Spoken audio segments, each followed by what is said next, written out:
Esta es una invitación a que reflexionemos sobre esta tendencia muy en boga actualmente de la hibridación académica, causada principalmente por los cambios que tuvieron que hacer en sus mediaciones pedagógicas, tecnológicas y organizacionales muchas instituciones de todos los niveles educativos a nivel mundial, causado sobre todo por la pandemia que obligó a que las personas se estuvieran recluidos en sus hogares, se cerraran escuelas y no quedó más camino más que incursionar en el mundo de los ambientes virtuales de aprendizaje. Y ahora parece que una tendencia va hacia combinar diversas modalidades educativas. A este punto dedicaríamos las siguientes reflexiones. Para empezar, tenemos el concepto de lo crítico, que yo lo vería desde tres puntos de vista. Uno, los modos de pensar lo educativo. Ahora, como siempre, o tal vez ahora más que nunca, es importante un pensamiento crítico, ¿sí? Una autocrítica al interior de nuestros sistemas como base para una búsqueda de soluciones. Si no reconocemos los problemas, si no reconocemos que los sistemas y ambientes educativos no están preparados para lo incierto, no hay un protocolo cierto que prevenga contra estas situaciones de desastres, pero aunque no haya desastres, los sistemas educativos están muy pensados para situaciones ciertas que no suceden. Entonces, creo que es muy importante verlo críticamente y desde ahí tener esperanzas y desde las esperanzas luchar para tener mejores sistemas y ambientes educativos. Otro modo de verlo crítico es como una ocasión propicia para el cambio. Y lo hemos visto históricamente, cómo ha sido en situaciones críticas cuando se han dado las grandes transformaciones. ¿Sí? Lo vimos después de la Revolución Francesa, aquí en México, los grandes cambios que se hicieron luego de la Guerra de Independencia, después de la Revolución Mexicana de 1910. O sea, siempre son momentos en que son propicios para un cambio, aunque no dejan de estar presentes las dos tendencias. Unos que a pesar de lo crítico quieren mantener que todas las cosas sigan igual, y otra tendencia, ¿sí?, que trabaja y lucha por la transformación. Para un mejor entendimiento y desde ahí buscar y construir soluciones, a mí me han parecido interesantes los siguientes conceptos. En primer lugar, no perder de vista que la educación es un proceso de suma complejidad por sus muchas dimensiones, la multiplicidad de dimensiones desde las que hay que verlo y las perspectivas desde que hay que enfocarlos, también por la incertidumbre que la caracteriza, por la diversidad en las personas, en los objetos de aprendizaje, en las condiciones de vida, o sea, todas esas diversas situaciones, elementos que hay que tomar en cuenta.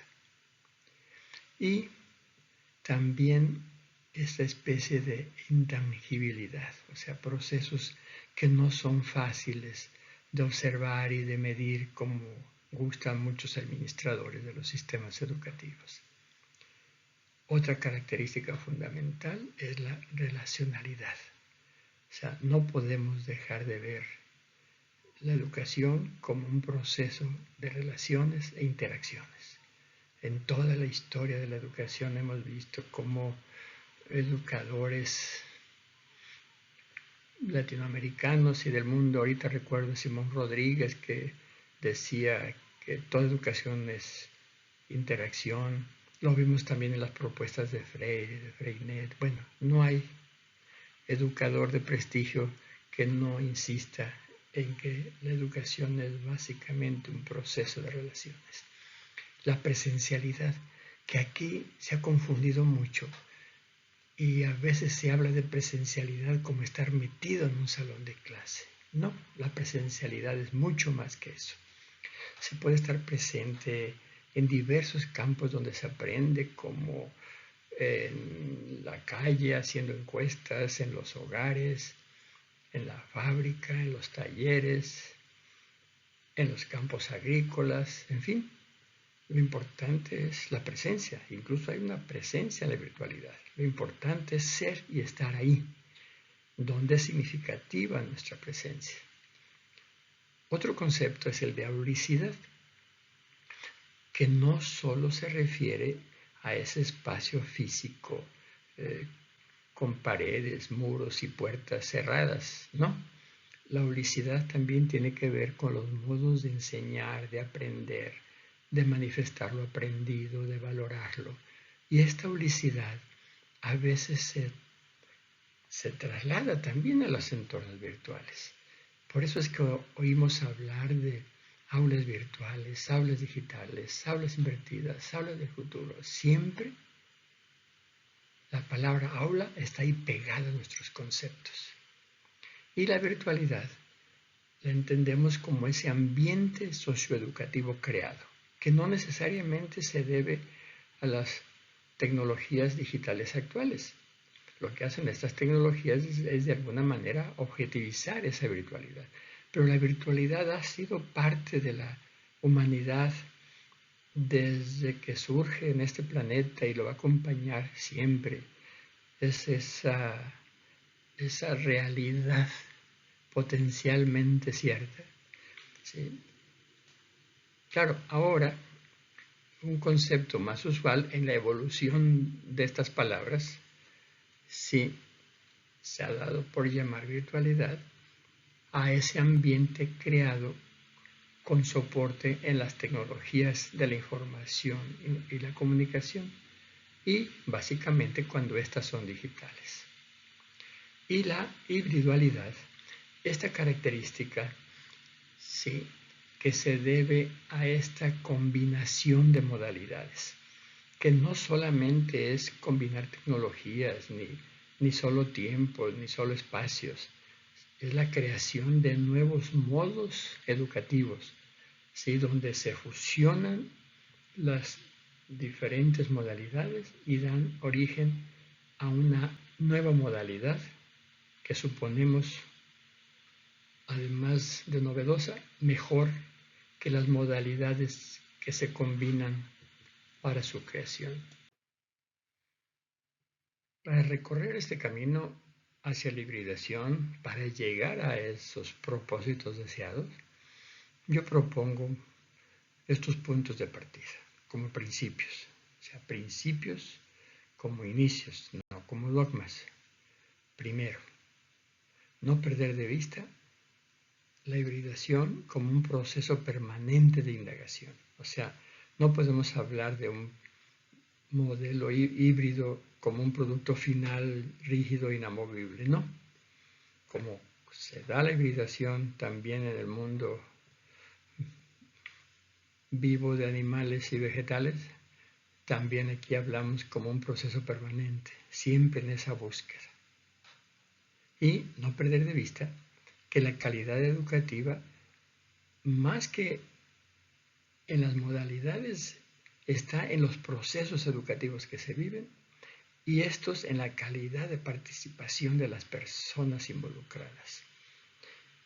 Esto me parece importante enfatizarlo porque se escuchan muchas declaraciones ahora con la pandemia como que el regreso a la modalidad áulica sería lo ideal, como que si este hubiera sido el ideal educativo. Y se escuchan muchas afirmaciones en el sentido de que la modalidad educativa en entornos virtuales es de menos calidad y que habría que regresar a la calidad de lo áulico. No, ninguna modalidad es mejor que otra. Lo mejor es vivir cada modalidad de acuerdo a cómo las situaciones educativas lo requieran. Otro punto de vista, ya lo habíamos dicho antes y hay que insistir, que lo esencial son las interacciones. Ahí es donde hay que ver cómo se da la hibridación, ¿sí? Esas interacciones con uno mismo, las interacciones con los demás, las interacciones con el objeto de estudio, las interacciones con el entorno e incluso las interacciones con las mediaciones tecnológicas aplicadas. Otro aspecto es no perder de vista que los problemas y soluciones de las situaciones educativas, así como hay unas internas, hay otras muchas que están fuera. A veces tienen que ver con las políticas organizacionales, con las políticas sociales, con las presiones sociales, económicas, como en este caso que acabamos de vivir, fueron las cuestiones sanitarias las que causaron el problema y que ahora nos han dado la oportunidad de buscar nuevas soluciones. En este sentido se habla mucho de los aprendizajes que se perdieron. Yo quisiera más bien verlo positivamente y ver los aprendizajes que se ganaron. O sea, ¿qué aprendimos con esta crisis para poder mejorar nuestros sistemas educativos, sus instituciones y sus prácticas cotidianas? Otro aspecto es no perder de vista que las circunstancias en que suceden, como son los tiempos, los espacios, la gestión organizacional, así como los recursos tecnológicos que se utilizan, son significativos solamente en cuanto inciden en lo educativo. Este punto me gusta aclararlo porque a veces en los modelos híbridos se combinan solo los tiempos, o sea, unos síncronos y otros asíncronos. Otra vez los espacios, unos dentro del aula y otros fuera. A veces las tecnologías, que si una plataforma u otra, ¿sí? Pero eso no es lo esencial. Lo esencial está en cómo estamos fusionando los distintos tipos de relación educativa. Por ejemplo, la autonomía estudiantil con las indicaciones docentes, la evaluación formativa con la evaluación calificatoria, los procesos de autonomía estudiantil con las posturas institucionales que suelen ser rígidas, lo común que es deseable que compartamos en lo educativo con el respeto y goce de las diversidades. Bueno, y así muchas más características de estos procesos.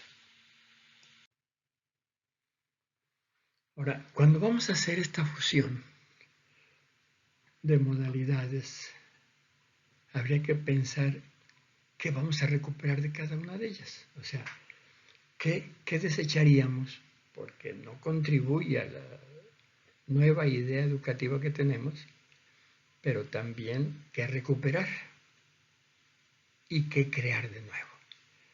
Entre lo que yo buscaría recuperar estaría la flexibilidad de los sistemas abiertos, la mayor cobertura de la educación a distancia, que además con las posibilidades de ser más equitativa, diversificar los ambientes y procesos de aprendizaje, más allá de las aulas, sean físicas o digitales, mejorar las percepciones, o sea, la manera como percibimos mejor el objeto de aprendizaje, cómo puede también esa modalidad mejorar nuestros procesos cognitivos, nuestros procesos de socialización. Por eso la insistencia en ampliar, diversificar y facilitar interacciones, que ahora con todas las tecnologías digitales estas se pueden dar a nivel global, ya no solo en el entorno áurico. Espacios para la construcción colectiva de conocimiento. Por ejemplo, lo que se puede dar en un aula cerrada, como se puede dar también en los debates, en los foros, en las plataformas o a través de las redes sociales digitales. Los ambientes emocionalmente propicios, o sea, qué puede aportar cada modalidad para ser más lúdico, más atractivo, más interesante el ambiente donde se aprende. Las vivencias que tienen que experimentarse y las prácticas que deben de realizarse. O sea, ¿qué de esto podemos recuperar de cada modalidad? ¿Sí? Y lo dejo al último porque creo que muchas modalidades, ahí está como el punto clave, los modos de expresar, aplicar y evaluar lo aprendido. Porque hay a veces así como más desconfianza de quién es el que contesta, de quién, a quién se le está calificando y certificando. Ahí también hay que ver qué modalidades nos ayudan para tener más confianza en la viabilidad de los procesos de aprendizaje y su valoración. Para que estas innovaciones hacia la hibridación académica sean posibles, algo imprescindible, muy necesario, es que se replanteen las formas y los modos de las estructuras organizacionales y la gestión administrativa que se da al interior de las instituciones académicas, para que se faciliten, que piensen más en facilitar y no tanto en controlar los procesos educativos, así como responsabilizarse de que haya las condiciones propicias para el aprendizaje y la enseñanza. Por ejemplo, el acceso universal a sistemas de información y comunicación, que comprende desde asegurar la comunicación permanente entre estudiantes, docentes y la institución misma, así como el acceso a bibliotecas, bases de datos, las bibliotecas generales, pero también las específicas de los cursos que se están tomando, la reorganización de los tiempos, esto es muy importante. O sea, los tradicionales horarios y calendarios escolares ya no tienen sentido porque se deben de facilitar trayectorias libres en el currículum, más flexibilidad en los tiempos de estudio, así como en los momentos que deben de realizarse las evaluaciones, sea con propósitos formativos o calificatorios. Otro aspecto son las instalaciones y los espacios de aprendizaje que tienen que ver con la arquitectura escolar. O sea, ya no seguir construyendo solo aulas al estilo del siglo XVIII y XIX. Se requieren espacios distintos y flexibles que se muevan tanto para el estudio individual, trabajo en equipos, trabajo por grupos, conferencias masivas, o sea, en las diferentes situaciones educativas que hay que propiciar, además de todas las instalaciones para estar conectados con el mundo exterior. Otro aspecto pues, tiene que ver con la gestión curricular. O sea, actualmente los currículos, con la rigidez y cerrazón que tienen, permiten pocas opciones, tanto en sus contenidos como en sus trayectorias. Y si hablamos de hibridación académica y sobre todo la hibridación de ambientes de aprendizaje, se requieren caminos más libres, más adaptables a las diferentes situaciones personales y grupales en los procesos de aprendizaje. Algo que también es muy común es la programación académica, especial a docente, que en los sistemas tradicionales siempre hay 5 elementos, ¿sí? Están los profesores, los estudiantes, el programa, el aula de estudio y el horario escolar. Aquí el triángulo didáctico tradicional de contenidos, estudiantes y docentes se mantiene, pero ya no los tiempos y los espacios. La nueva programación académica debe de comprender que los tiempos ya no serán fijos, que los espacios serán muy diversos, entonces se tienen que buscar nuevas formas y modos de programar lo académico y sobre todo lo docente. Otro aspecto son los sistemas de créditos académicos, sobre todo porque suelen estar basados en tiempos, por ejemplo, horas teóricas y horas prácticas, lo que ya de por sí es un absurdo, pero además como que si realmente hubiera tiempos predeterminados y únicos para aprender y enseñar. En la práctica vemos que los tiempos son muy diversos, sobre todo ahora vimos con la pandemia que cursos que podrían tener 3 horas teóricas se pueden haber llevado un día o una semana o tal vez media hora. O sea, no pueden ajustarse los procesos de aprender y enseñar en las nuevas modalidades a estos formatos y estos cuadros con estos 5 elementos. Ahora, otro aspecto muy importante tiene que ver con la organización, o sea, que se permita la fusión de modalidades. Ahorita vemos muchas instituciones que han insertado la educación a distancia dentro de instituciones escolarizadas. Y hay muchas maneras de hacerlo. Algunos tienen una división especial separada de lo escolarizado, otros tratan de vincularlo, en algunos otros parece como que si fueran universidades diferentes, y aquí hay que trabajar mucho de qué manera, no tanto desde lo académico, creo que ahí hay muchas propuestas, donde hacen falta propuestas y soluciones es en la organización, o sea, en la administración de las instituciones académicas para que esta fusión se dé de manera natural, que un estudiante pueda transitar de una modalidad a otra, pueda tomar contenidos en una forma o en otra, que no haya problemas de acreditación de lo que se aprendió en una modalidad o en otra, en fin. Son muchas las situaciones que hay que solucionar, pero también muchas las posibilidades que se pueden lograr cuando organizacionalmente se fusionan adecuadamente las diferentes modalidades académicas.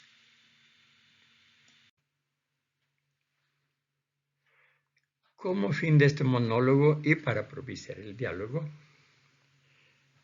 les invito a que reflexionemos en las respuestas de las siguientes preguntas.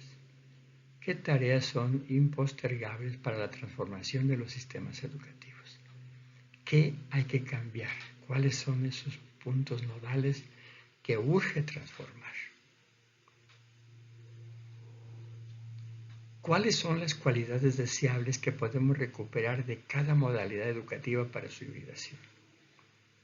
O sea, hemos vivido diferentes experiencias en toda nuestra vida docente.